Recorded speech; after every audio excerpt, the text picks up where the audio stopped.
Welcome to a brand new series in the restoration industry. Gokul and I are launching a restoration masterclass, and this one is going to be on mergers and acquisitions. I am very excited to have Gokul here as the resident M&A expert. This is a huge topic in the restoration industry right now, and it seems like every week, almost daily, there are new announcements coming out about mergers and acquisitions that are happening with really big companies and really big players.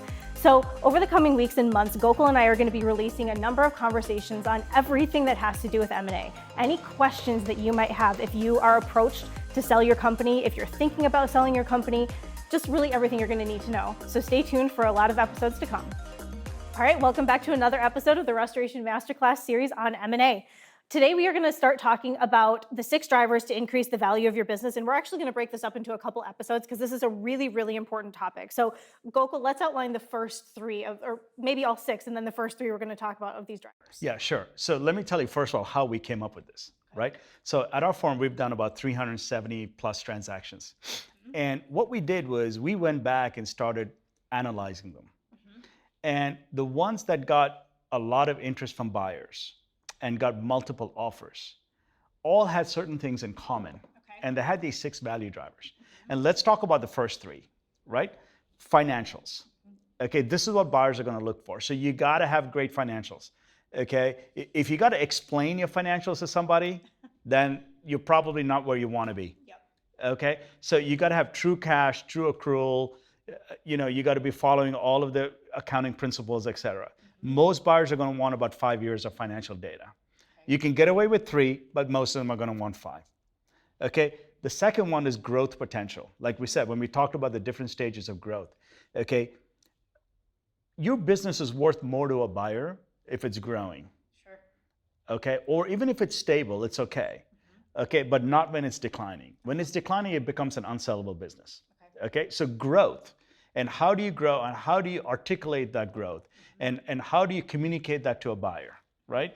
Do you have a business plan? Do you have a growth plan? Do you have a business development path, right? So how do you communicate that? So the more you communicate that, the more your business is worth, right? Sure.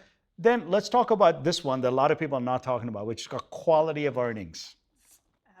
Okay, and it's just a really fancy word for saying how diversified is your revenue streams, right? And if a buyer buys your business, is that revenue stream going to continue post-closing? All right, so if you're getting 50% of your business from one source, your quality of earnings is going to be low. Got it. Correct? Yep. If you have 20 different sources where you're getting revenues, right? Maybe it's your internet, maybe it's your sales team, maybe it's TPAs, maybe it's adjusters, or maybe it's property manager. If it's well diversified, the quality of your earnings is high, correct? Yep. And if the quality of your earnings is high and more diversified, it's worth a lot more to a buyer, right? Yep. So those are your first 3.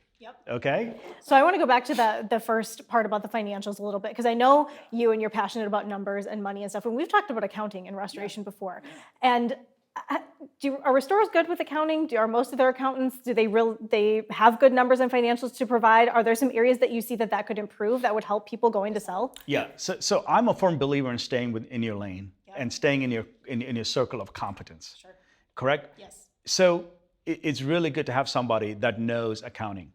And when you're trying to exit your business, and even if you don't exit your business, okay, accounting is the language of business.